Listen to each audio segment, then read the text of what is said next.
Hello friends, നമ്മൾ ഇതുനാൾ വരയ്ക്കും മെല്ലെ മെല്ലെ മെല്ലെ മെല്ലെ നമ്മുടെ ബാർസ് റേസ് ചെയ്ത് മെല്ലെ ടോപ്പിക്കുകൾ കവർ ചെയ്ത് വരികയാണ് അല്ലെ. അങ്ങനെയല്ലേ നമ്മൾ ചെയ്തുകൊണ്ടിരിക്കുന്നത്. നമ്മൾ എന്താ ലാസ്റ്റ് ക്ലാസ്സിൽ പഠിച്ചത്?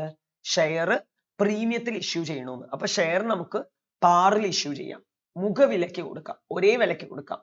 10 രൂപയുടെ ഷെയർ 10 രൂപയ്ക്ക് തന്നെ കൊടുക്കാം അല്ലെ.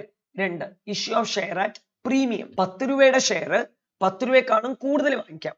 11 രൂപയ്ക്ക് വാങ്ങിക്കാം, 12 രൂപയ്ക്ക് വാങ്ങിക്കാം, 13 രൂപയ്ക്ക് വാങ്ങിക്കാം. ചുരുക്കത്തിൽ പറഞ്ഞ 10 രൂപയെക്കാളും എത്ര രൂപ കൂട്ടി വാങ്ങിച്ചാൽ ആ കൂട്ടി വാങ്ങിക്കുന്ന എമൗണ്ടിനെയാണ് എന്ത് പറയുക? പ്രീമിയം എന്ന് പറയുക.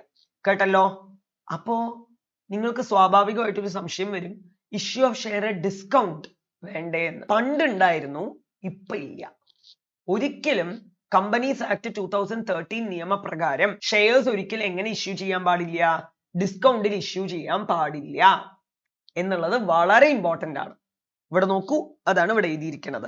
There are instances when the shares of the company are issued at discount, that is at an amount less than the nominal or par value of share. The difference between the nominal value and issue price representing discount on the issue of shares. ഡിസ്കൗണ്ടിൽ കൊടുക്കുക പറഞ്ഞാൽ എന്താ? യഥാർത്ഥത്തിലുള്ള വിലയേക്കാളും കുറവായിട്ട് കൊടുക്കുക എന്നുള്ളതല്ലേ ഡിസ്കൗണ്ടിന് അർത്ഥം. ശരി, ഇപ്പൊ സാറല്ലേ പറഞ്ഞു കൊടുക്കാൻ പാടില്ല എന്ന്. അതെ, നമുക്ക് വഴിയെ പറഞ്ഞു വരാം. നോക്കൂ, when a share of the nominal value of ₹100 is issued at 98, 100 രൂപയുടെ ഷെയറിനെ 98 രൂപയ്ക്കാണ് കൊടുക്കണതെങ്കിൽ അതിനെ പറയുന്ന പേരാണ് എന്ത്? Discount.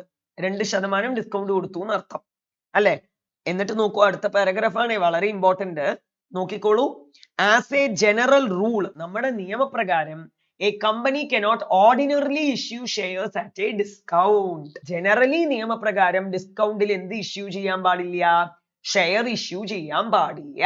It can do so only in case of such reissue of forfeited share. എങ്ങാനും forfeit ചെയ്ത ഷെയറിന് റീഇഷ്യൂ ചെയ്യുന്ന സമയത്ത് മാത്രമാണ് ഡിസ്കൗണ്ടിൽ കൊടുക്കാൻ പാടുക. എന്താ സാറേ ഈ forfeiture എന്നൊക്കെ പറഞ്ഞ? എന്താ ഈ റീഇഷ്യൂ എന്നൊക്കെ പറഞ്ഞ? അതൊക്കെ നമ്മൾ പിന്നീട് പഠിക്കും. ഇപ്പോഴത്തേക്ക് നിങ്ങൾ ഇങ്ങനെ മാത്രം മനസ്സിലാക്കി വെക്കുക. ഒറിജിനലി ഞാൻ ഒരാൾക്ക് ഷെയർ കൊടുക്കുമ്പോ എന്തിൽ കൊടുക്കാൻ പാടില്ല?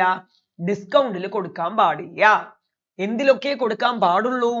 പാറിൽ കൊടുക്കാം, പ്രീമിയത്തിൽ കൊടുക്കാം, ഡിസ്കൗണ്ടിൽ ഒരിക്കലും കൊടുക്കരുത് എന്നുള്ളതാണ് നിയമം. കേട്ടല്ലോ. അപ്പൊ അതാണ് ഒരു quick note to yourself. Okay, thank you so much.